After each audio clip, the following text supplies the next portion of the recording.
Білімдегі жаңашыл ұстаз мектептің жаны, һәм жүрегі.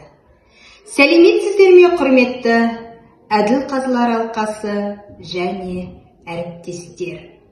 Мен нөмір 24-ші Мұстафа Шоқай атындағы жалпы білім беретін мектептің бастауыш пән мұғалімі, педагог зерттеуші Ниязбекова Мейрамкүл.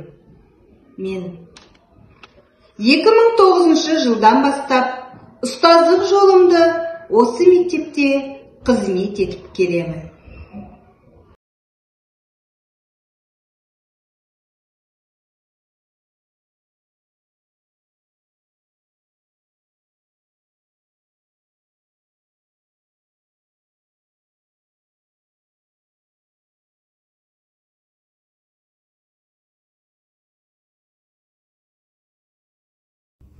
Мамандықтар арасында жан-жақты, білімділікті, икемділікті, шеберлікті, ерекше шәкірт жандылықты, ізденімпаздылықты қажет ететін ол ұстаздық қызмет.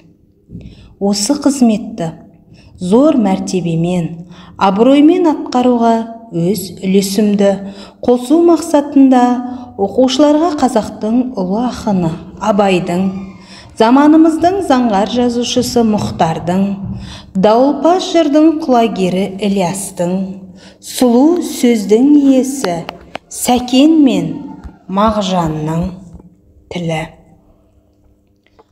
Қазақ тілін оқушы бойына сіңіру үшін зор еңбек жолымды бастап кеттім.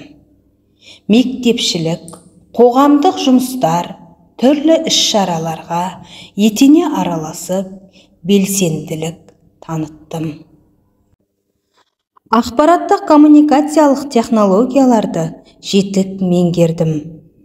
Жаңа заман талабына сай, жаңашыл үрдіспен етене араласып, түрлі сабақтар өтіп, баланың бойына білім нәрін сіңдіріп келемін.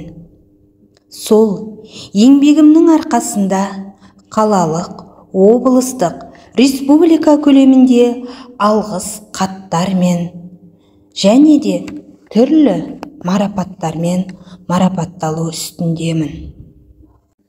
Шығыс ойшылы Әбу-Насыр әл-Фарабидің өзіме айтылғанның бәрін жетік түсініп, көріп, естіп, аңғарғанымды есімде сақтап, ұмытпау, алғыр да зерек, өте шешен өнер білімге құштар, таза, әділ, қорқу мен жасқануды білмейтін ержүрек ұстаз болу менің мақсатым, әрі ұстаздық борышым.